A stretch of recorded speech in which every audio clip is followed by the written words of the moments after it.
राबिया भाभी जो घर पर नहीं है, इसीलिए सारे घर का काम करना पड़ गया मुझे। तो राबिया भाभी सारा दिन घर का काम करती हैं, वो तो हाया नहीं करती। उन्हें आदत है ये सारा काम करने की। चलो, इस बार तुम्हें एहसास तो हुआ कि राबिया भाभी कितना काम करते हैं। ये जो आप मुझे बार बार एहसास जुर्म में मुब्तला करते हैं ना, उन्हें 1000 दफा कहा है कि ये मत किया करें। मैंने तो बस ऐसे बात ही की है। अच्छी तरह जानती हूँ कि जिस अंदाज में आपने ये बात की है, सारे खर्चे तो पूरे करते हैं उनके। अगर घर का काम कर देती हैं तो कोई एहसान नहीं करती हैं। अच्छा भाई मैमूना बेगम, गलती हो गई, माफी दे दो। इजाजत हो तो ये चैप्टर पूरा कर लो।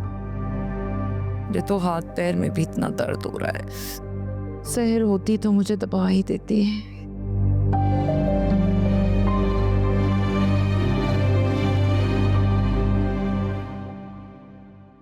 बेटा, टेक लगाकर आराम से बैठो। ये कमरा अब तुम्हारा है। चाय पियोगी? नहीं। कुछ खाने को जी चाह रहा है? नहीं आंटी, अभी किसी चीज की तलब नहीं है। अच्छा ठीक है, मैं जरा जाकर हसन को देख लूं। एक तो सारा दिन उसे दोस्त घेरे ही रखते। तुम बैठो।